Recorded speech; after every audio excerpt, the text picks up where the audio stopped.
तो बच्चों अब तक हमने इलेक्ट्रोकेमिस्ट्री से सबसे इम्पोर्टेंट पार्ट यानी कौन से पार्ट, यहाँ पे एप्लीकेशन वाले पार्ट में हम पहुँच गए थे। और एप्लीकेशन वाले पार्ट में सबसे पहले हमने पढ़ा इलेक्ट्रोप्लेटिंग के बारे में, और हमने पढ़ा इलेक्ट्रोप्लेटिंग क्या होता है और उसके डेफिनेशन के बारे में पढ़ा। तो बताइए इलेक्ट्रोप्लेटिंग क्या होता है?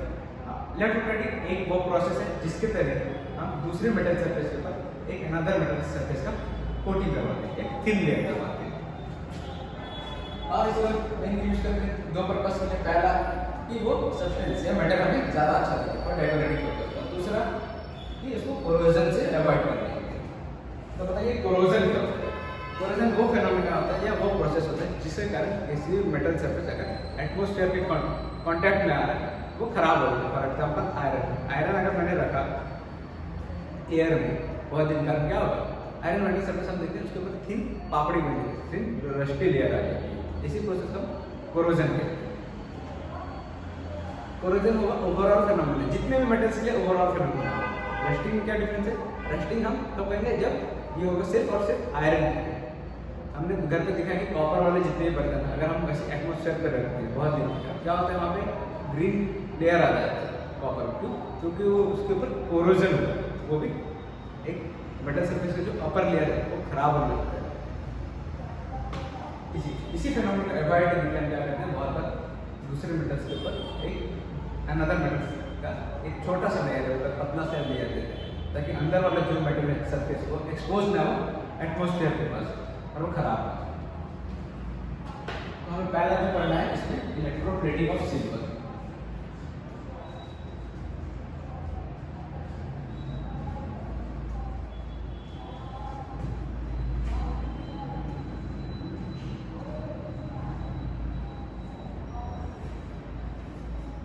कोई भी अगर मेटल सरफेस है मेटल उसके ऊपर सिल्वर का इलेक्ट्रोप्लेटिंग किया जाएगा, तो उसका प्रोसेस आज भी देखते हैं।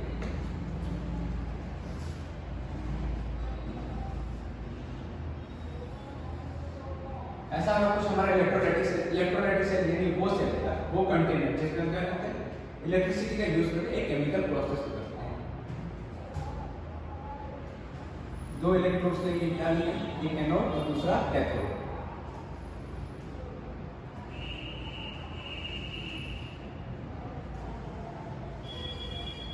तो बताइए एनोड और कैथोड कैसे होगा? एनोड होगा हमारा प्योर मेटल, जो मेटल टूटेगा और जहाँ डिपॉजिट होगा कैथोड के ऊपर। ये हमने कंडीशंस में पढ़ लिया कि इलेक्ट्रोप्लेटिंग का क्या कंडीशंस होते हैं और किन रीजंस के कारण ऐसा हो पा रहा है। एनोड लेंगे, एनोड कैसा होना चाहिए हमारा? सिल्वर मेटल का होना चाहिए। और कैथोड हमारा क्या होगा? कोई भी एलॉय, फॉर एग्जांपल ब्रास होता है, कैथोड हमारा ब्रास होगा। ये पता चल गया मेटल प्लेट के बारे में, जिसके ऊपर हमारा इलेक्ट्रोलाइसिस होगा या इलेक्ट्रिसिटी को अंदर आने में हेल्प करता है और बाहर करने इलेक्ट्रॉन्स। तो बताइए हम इलेक्ट्रोलाइट क्या कहते हैं? हाँ, इलेक्ट्रोलाइट ऐसा होना चाहिए, ऐसा होना चाहिए जो कॉमन आयन है। इसीलिए हम लेते हैं इलेक्ट्रोलाइट में सोडियम पेंटोसाइनाइड। इसका नाम थोड़ा सा आप लोगों को दिक्कत करता होगा, लेकिन याद रखना बहुत है। सोडियम Na स्क्वायर ब्रैकेट अर्जेंटो यानी सिल्वर, साइनाइड यानी दो साइनाइड यानी नाइट्राइड को नाइट्राइड। इलेक्ट्रोलाइट होता है सोडियम अर्जेंटो साइनाइड, इसको याद रखिए। सोडियम अर्जेंटो साइनाइड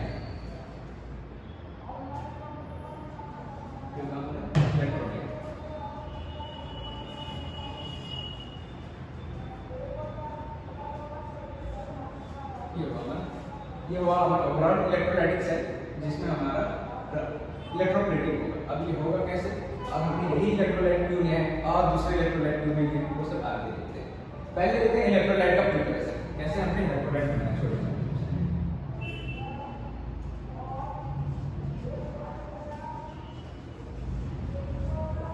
अगर इसको बनाना है तो सोडियम साइनाइड सिल्वर नाइट्राइड, इसको हमने रिएक्ट करने के बाद ये होता है डबल डिकम्पोजिशन रिएक्शन। यानी वो रिएक्शन जिसमें क्या होता है दो मेटल्स या दो कंपाउंड्स अपने रेडिकल्स को एक्सचेंज करते हैं। यहाँ पर रेडिकल्स कौन कौन सी है? Cl- बनेगा यहाँ पे सिल्वर सैलेनाइड और सोडियम नाइट्रेट। इसी के बाद हमने क्या किया, जो हमें सिल्वर साइनाइड मिला है इसको हमने दोबारा रिएक्ट किया सोडियम साइनाइड, क्या होगा देखिए एडिशन होगा और इसका हमें मिलेगा सोडियम साइनाइड।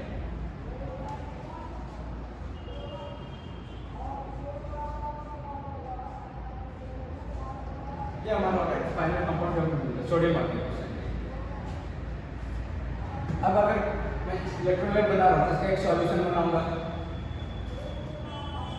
अगर मैंने सॉल्यूशन बनाया है इसमें तो बताइए कौन कौन सा आयन्स प्रेजेंट होंगे। इलेक्ट्रोलाइट में तो होंगे ही होंगे, तो इलेक्ट्रोलाइट को अगर मैंने डिसोसिएट किया तो कौन कौन सा आयन्स आ रहे हैं बताइए। कैटायन और एनायन, कौन से कैटायन्स हैं? सोडियम है Na+ और दूसरा है मेटल सिल्वर, फिर है हमारे नॉन मेटल्स। यही सारे आयन्स हर बार हमें ये याद रखना कैटायन्स होंगे मेटल्स से, हर बार जो कैटायन्स फॉर्म हो रहे हैं मेटल्स और एक होता है हाइड्रोजन और मेटल्स के अलावा कोई भी कैटायन फॉर्म नहीं कर सकता। और बाकी जितनी सब्सटेंसेस हैं वो नॉन मेटल, जितने भी एलिमेंट्स हैं वो नॉन मेटल्स है, वो एनायन फॉर्म।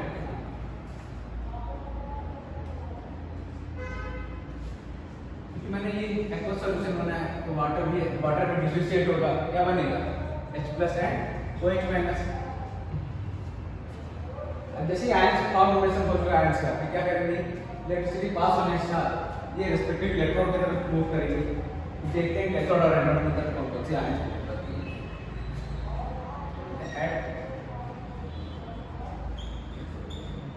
कैथोड की तरफ कौन जाएंगे कैटायंस। कैटायंस से आगे कौन से Na+ Ag+ एंड H+, ये तीनों ही कैटायंस पॉजिटिव आयंस।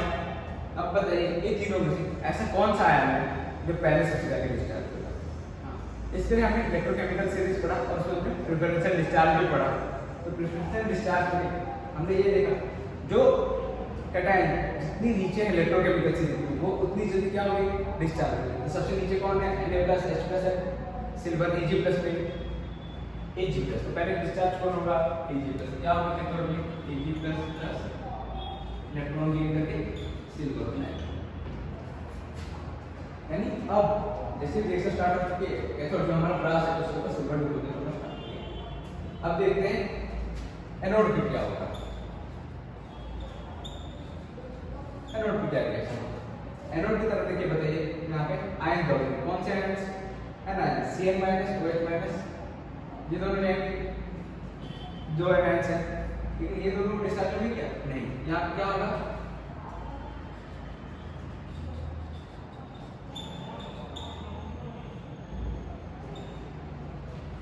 यहाँ पे सिल्वर डिसोसिएट होगा सिल्वर प्लस आयन बनाएगा और एक इलेक्ट्रॉन यूज करेगा। ऐसा क्यों? क्योंकि ये हमने जो इलेक्ट्रॉन लिया सिल्वर कैसा नेचर का है एक्टिव है। तो देखेंगे सिल्वर कैसा है एक्टिव है। हमने लास्ट क्लास पढ़ा था अगर कोई भी इलेक्ट्रोड एक्टिव है यानी क्या करेगा वो किसी भी केमिकल रिएक्शन में अपना पार्टिसिपेशन दिखाएगा। अगर पार्टिसिपेशन दिखा रहा है यानी कुछ ना कुछ एक्टिविटी करेगा। एनोड क्या बनाया हमारा सिल्वर क्या एक्टिविटी करेगा सिल्वर खुद से डिसोसिएट होगा और Ag+ आएगा। ऐसा क्यों? क्योंकि ड्यू टू इट्स नेचर क्या लिखेंगे यहाँ पे it is an active electrode. ये एक्टिव इलेक्ट्रोड होने के कारण ये ऐसा होगा। ये तो हो गया ये पार्ट में हमने पढ़ लिया कि एनोड में क्या हो रहा है कैथोड में क्या हो रहा है ये ओवरऑल कैसे क्या हो रहा है। देखिए अगर मैंने एक बार करंट पास करना स्टार्ट किया तो होगा एनोड है एनोड डिसोसिएट क्या बनेगा Ag+, वो Ag+ बनेगा और यहाँ पे हमारा इलेक्ट्रोलाइट भी है। इलेक्ट्रोलाइट में क्या करेगा वो भी डिसोसिएट होके जितने भी आयन्स हैं वो सारी फॉर्म। अब यहाँ से इलेक्ट्रोलाइट डिसोसिएट होने के बाद यहाँ पे Ag+ है, ये Ag+ जाके डिपॉजिट होगा कैथोड की तरफ। अब क्या हुआ इलेक्ट्रोलाइट में कंसंट्रेशन ऑफ Ag+ कम नहीं है तो हमारा जो एनोड है वो डिसोसिएट होके Ag+ वो Ag+ क्या करेगा मेंटेन करता है कंसंट्रेशन को। कब तक? जब तक यहाँ पे इवन रेटिंग ना हो। और कुछ देर बाद जब इवन रेटिंग हो जाएगा हम देख सकते हैं कि एनोड का जो विड्थ है वो धीरे धीरे कम होता जाएगा। मतलब हम कह सकते हैं क्या, with time anode gets thinner, पतला हो जाएगा। क्यों? क्योंकि एक मेटल सरफेस तो जो है वो डिपॉजिट होना चालू कर देगा हमारे कैथोड पे, जो स्पून किया। ये आपने समझ लिया कि ये प्रोसेस ओवरऑल कैसे हो रहा है। ऐसा नहीं कि कैथोड से आयन जा रहा है, आयन जा रहा है हमारा इलेक्ट्रोलाइट से, लेकिन वहाँ पर डेफिशिएंसी हो रहा है। इसे अगर वापस से उन डेफिशिएंसी पूरा करके कौन डिसोसिएट होता है, एनोड टू डिसोसिएट होगा, क्योंकि ये एक्टिव है। अब मैंने बोला था क्या यही इलेक्ट्रोलाइट को ले रहे हैं। क्यों? हमने स्टार्टिंग पे KgL जैसे इलेक्ट्रोलाइट को लिए, ये भी तो ले सकते थे। सोडियम हाइड्रोक्साइड बाद में क्या यहाँ पर जरूरत है। क्यों? क्योंकि सिल्वर नाइट्रेट अगर हम लेके आए तो यहाँ पे जो डिसोसिएशन होगा सिल्वर नाइट्रेट का बहुत जल्दी होगा, और बहुत जल्दी होने का यहाँ पे जो प्लेटिंग होगा, यहाँ पे अनइवन प्लेटिंग होगा। तो हम ले सकते हैं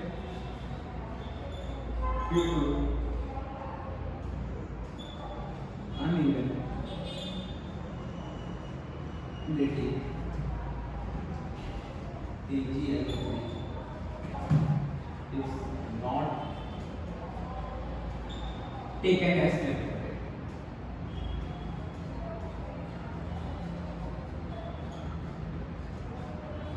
अगर मैं किसी को चांदी के चम्मच गिफ्ट कर रहा हूँ तो कैसा होना चाहिए? चांदी के जो लेयर है स्मूथ होना चाहिए। ऐसा नहीं होना चाहिए एक सरफेस पे एक पार्ट पर बहुत ज्यादा चांदी डिपॉजिट है, दूसरे पर है नहीं। देखिए वो कैसा लगेगा, खराब है। इसीलिए हम क्या करते हैं, सोडियम हाइड्रोक्साइड।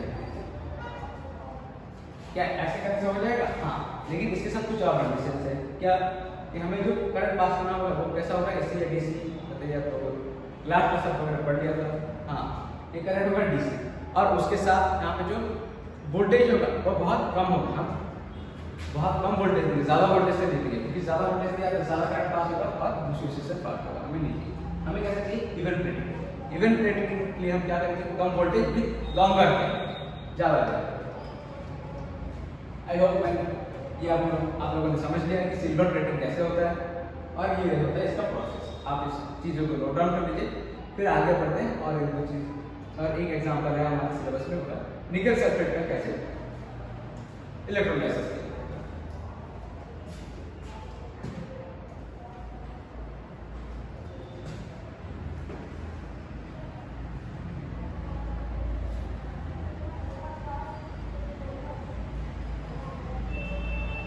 अच्छा बताइए, इसमें से एक अच्छा क्वेश्चन आता है, आंसर है। देखिए अगर मेरे पास इतनी सारी आयन्स हैं, यहाँ कौन कौन से आयन्स हैं, ये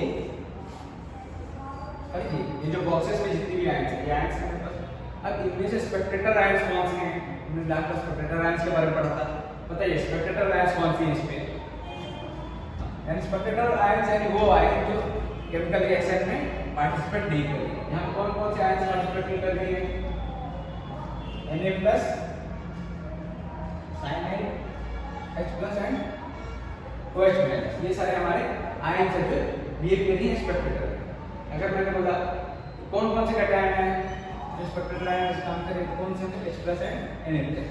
वैसे अगर मैंने बोला कि कौन से आयन्स हैं जो काम करेंगे एनायंस, कौन से एनायंस हैं जो ऐसे काम करते हैं स्पेक्ट्रेटर, कौन से? OH minus and Cl minus, ये दोनों आयन्स। आई होप आप लोगों ने ये समझ लिया। आइए आगे की चीजें समझते हैं।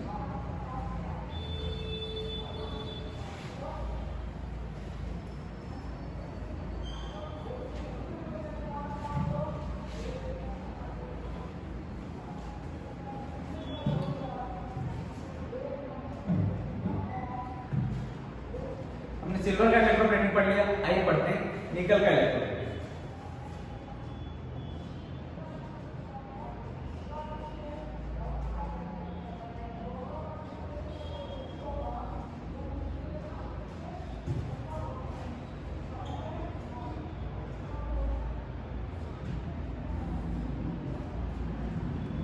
तो आप पूछ सकते हैं सर हमने सिल्वर का तो इलेक्ट्रोप्लेटिंग पढ़ लिया, सिल्वर का क्यों डेकोरेशन पर्पस होता है, निकल से ऐसा क्या फायदा हो रहा है जब इसका हम इलेक्ट्रोप्लेटिंग पढ़ेंगे।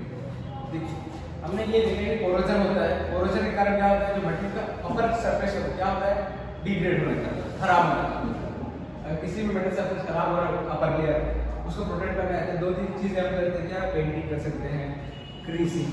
पर हमने ये देखा कि पेंट क्या होता है with time on exposure to sunlight क्या होता है, खराब होने लगता है, ज़्यादा देर वो रहता नहीं है, तो बार बार। और ग्रीस भी क्या होता है, ज़्यादा देर टिकता नहीं है। इसीलिए हम ऐसा मेथड निकाले जिसके कारण जो कोरोजन है वो प्रिवेंट किया जा सके फॉर लॉन्गर टाइम। उसमें हम क्या करेंगे, इलेक्ट्रोप्लेटिंग ऑपरेशन। अगर आयरन है उसके ऊपर मैं प्लेटिंग करूँगा निकल। तो देखते हैं क्या है प्रोसेस। आई होप आप लोगों ने आपने जितना भी इलेक्ट्रोलाइसिस पढ़ लिया उससे आप लोगों ने गेस कर पा रहे हो क्या होगा ओवरऑल फेनोमेना। बताइए क्या होगा। दो इलेक्ट्रोड्स हैं यहाँ पे, एनोड और कैथोड। एनोड कैसा होगा, कैथोड कैसा होगा, बताइए। एनोड कौन सा होगा और कैथोड कौन सा होगा। एनोड पे निकल होगा या कैथोड पे, हाँ ये होगा एनोड में निकल होगा। क्यों एनोड पे निकल, क्योंकि हमने देखा है कि हर बार जो मेटल आयन डिसोसिएट होते हैं कहाँ पे होता है, वो एनोड पे होता है। और यही मेटल आयन डिसोसिएट होकर कहाँ पे डिपोजिशन स्टार्ट करता है, कैथोड पे। तो कैथोड पे क्या लेंगे, कैथोड पे हम क्या लेंगे, मेटल टू बी इलेक्ट्रोप्लेटेड।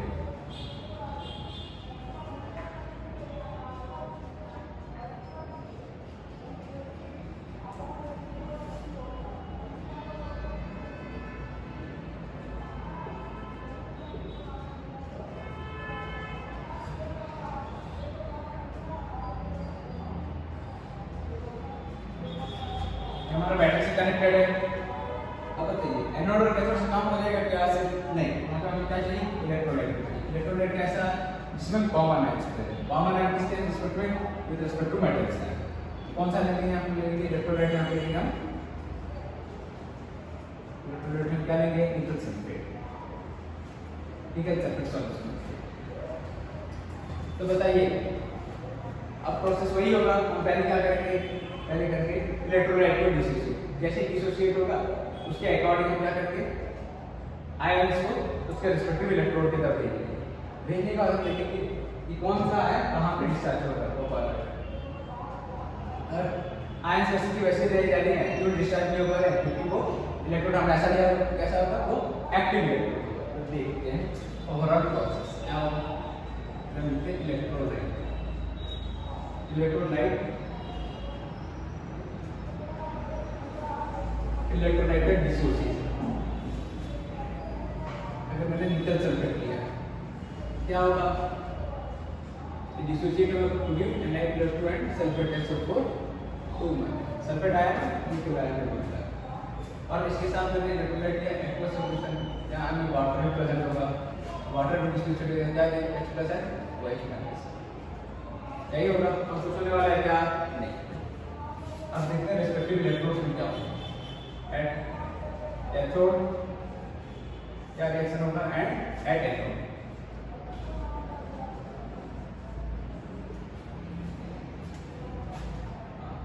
अब देखते हैं यहाँ पे होने वाला क्या है। अगर हमने देखा कैथोड पे, कैथोड पे तो कौन से आयन जाएंगे, कैटायन। कौन से, Na+2 और H+। Na+2 और H+ में कौन से पहले डिस्चार्ज होगी, Na+2 क्यों हो रही, निकल+2 क्यों डिस्चार्ज हो रही, क्योंकि इलेक्ट्रोकेमिकल सीरीज में हमने देखा है निकल का कहाँ पोजीशन है, नीचे। जितनी नीचे रहेगी वो उतनी जल्दी डिस्चार्ज होगी। क्या होगा, Na+2 में दो इलेक्ट्रॉन एक्सेप्ट किए कहाँ से, निकल से, और निकल बटन फॉरवर्ड किया। ऐसा क्यों हुआ, क्योंकि कैथोड कैसा है, negative discharge. Negatively charge electrode की तरफ कौन सा आयन जाएंगे, कैटायन जाएगा। अब एनोड की तरफ कौन से आयन है, OH में हमेशा SO2।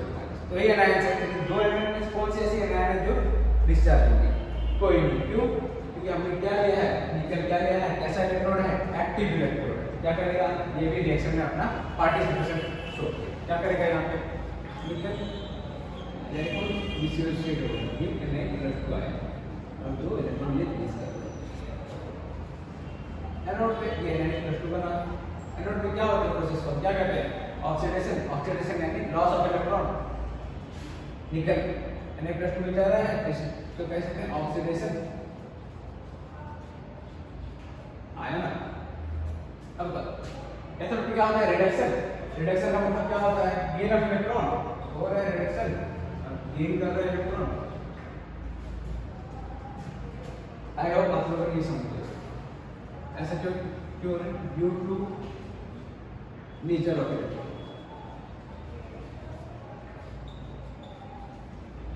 इलेक्ट्रॉन के नेचर के बारे में। और इलेक्ट्रॉन कैसा है हमारा? एनोड। तो क्या है ये?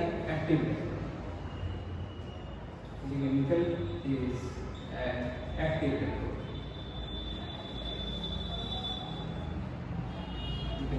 एक्टिव इलेक्ट्रोड होने का क्या?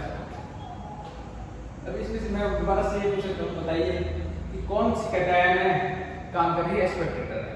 तो हमें देखना पड़ेगा स्पेक्टेटर है। स्पेक्टेटर आयन यानी वो आयन जो केमिकल रिएक्शन क्या करती है? पार्टिसिपेट नहीं करती है। कौन सी आयन है यहाँ पे? Cation Na+2 H+। Na+2 क्या कर रही है? पार्टिसिपेट कर रही है। कौन सी आयन है? कौन सी कैटायन होगी? हाँ, H+। वैसे ही हमने पूछा कि कौन सी आयन से स्पेक्टेटर आयन से काम करेंगे? जो होंगे सल्फेट एंड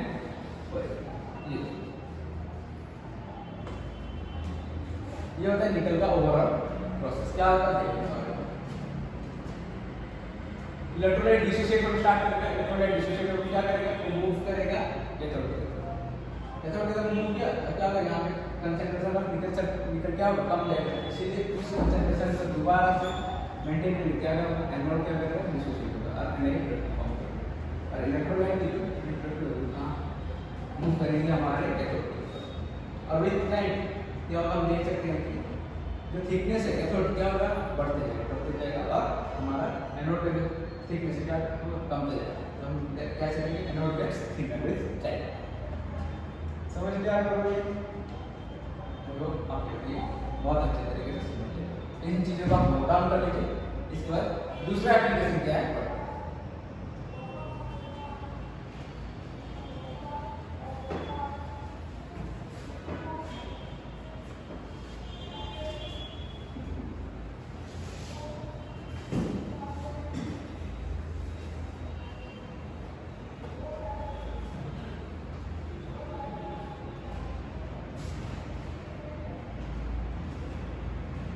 दूसरा मेथड है वो है इलेक्ट्रो रिफाइनिंग ऑफ मेटल्स।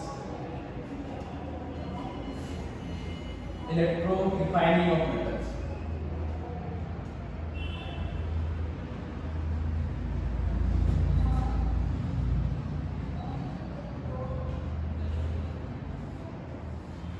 ये मतलब आप लोगों ने पहले ही पढ़ लिया है और आप लोगों को ऐसा हमें तो नहीं आप लोग पढ़ लिया, पर आप लोगों को ध्यान देना कौन सा प्रोसेस जहाँ पे हमने यूज किया था कॉपर सल्फेट वाला सॉल्यूशन यूज किया था यूजिंग कॉपर इलेक्ट्रोड। जहाँ पे कॉपर इलेक्ट्रोड्स थे कैसे इलेक्ट्रोड्स थे? वो एक्टिव इलेक्ट्रोड्स थे।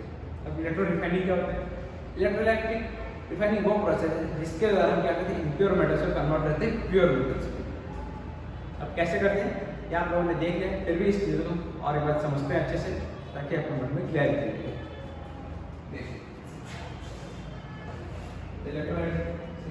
इलेक्ट्रो रिफाइनिंग को हम कैसे डिफाइन करेंगे? The process in which impure metals are converted to pure metals using electrolysis. Mainly हम यूज करेंगे इसको कॉपर के लिए। ये हमने कॉपर एनोड लिया ऐसे एनोड स्ट्रिप्स लिए हमने कुछ ठीक एनोड स्ट्रिप्स लिए हैं और हमने बीच में प्लेस कर दिया है क्या? कैथोड पतली थिन स्ट्रिप्स।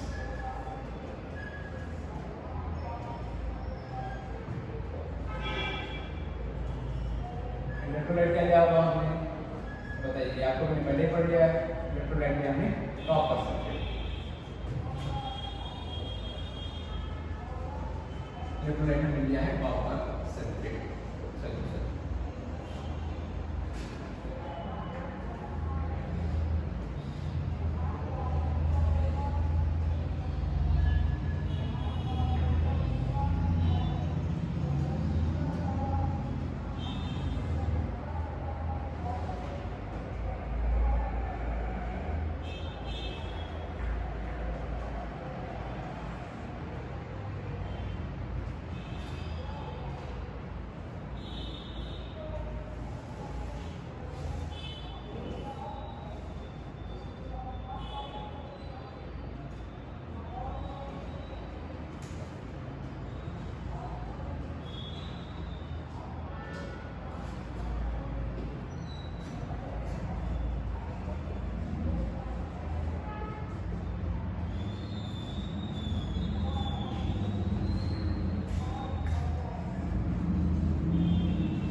ये होगा हमारा कुछ इलेक्ट्रोलाइटिक्स है जिसमें हमारा इलेक्ट्रो रिफाइनिंग होगा।